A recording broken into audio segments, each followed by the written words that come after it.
அண்மை செய்தி. அதிமுக பொதுச்செயலாளர் எடப்பாடி கே பழனிசாமியை தரம் தாழ்த்தி விமர்சனம் செய்த பாஜக மாநில தலைவர் அண்ணாமலையை கண்டித்து ராமநாதபுரத்தில் அதிமுகவினர் ஆர்ப்பாட்டத்தில் ஈடுபட்டனர். அப்போது பாஜக மாநில தலைவர் அண்ணாமலையின் உருவ பொம்மையை எரித்து அதிமுகவினர் முழக்கங்களை எழுப்பினர். கூடுதல் விவரங்களை செய்தியாளர் லிங்கேஸ்வரன் வழங்க கேட்கலாம். வணக்கம் லிங்கேஸ்வரன், கூடுதல் விவரங்களை வழங்கலாம். நிச்சயமா சுரேஷ், அதாவது கழக பொதுச் செயலாளர் எடப்பாடியார் அவர்களை தொடர்ந்து அவதூறாக பேசி வரும் அண்ணாமலையின் உருவப்படத்தையும் உருவ பொம்மையும் எரித்து ராமநாதபுரத்துல அதிமுகவினர் பெருந்திரள் போராட்டம் நடத்தி வர்றாங்க. தமிழக அரசியல்ல வெத்து விளம்பரத்துக்காக அரசியல் அனுபவம், பொது வாழ்க்கை அனுபவம் இல்லாம தமிழக பாஜக தலைவர் அண்ணாமலை தொடர்ந்து கழக பொதுச் செயலாளர் எடப்பாடி பழனிசாமி அவர்கள் மீது அடிப்படை ஆதாரம் இல்லாமல் பேசி வருவது மிகவும் கண்டனத்துக்குரியது. தமிழகத்தின் முதலமைச்சராக இருந்த அவர் செய்த ஆயிரக்கணக்கான சாதனைகளை பற்றிட்டு சொல்ல முடியும். சாமானியராக இருந்த எடப்பாடி பழனிசாமி தன்னுடைய உழைப்பால தமிழக மக்களின் மனங்களில் இடம் பிடிச்சிருக்கிறாரு. ஆனால் இதை பற்றியெல்லாம் உணராத அண்ணாமலை எந்த தியாகமும் சேவையும் செய்யாமல் தமிழக அரசியலில் தன்னை முன்னிலைப்படுத்த நினைக்கிறாரு.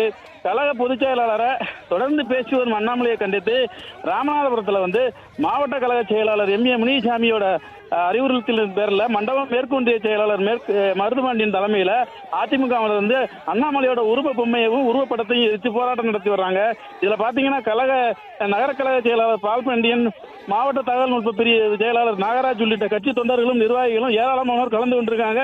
பெருந்திரளான ஆர்ப்பாட்டம் நடத்தி வர்றாங்க. அது மட்டும் இல்லாம அந்த உருவப்படத்தை எரிச்சும் அண்ணாமலைக்கு எதிரான கோஷங்களை எழுப்பி வர்றாங்க.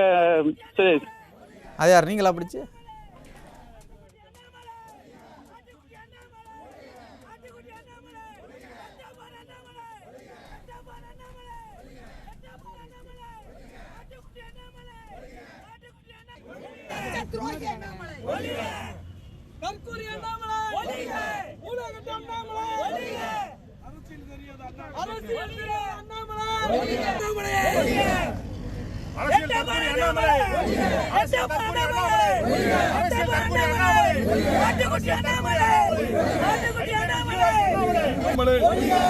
பொதுச்செயலாளர் பேசுறதுக்கு தகுதியில்லாத அண்ணாமலை, அண்ணக்காவடி அண்ணாமலை.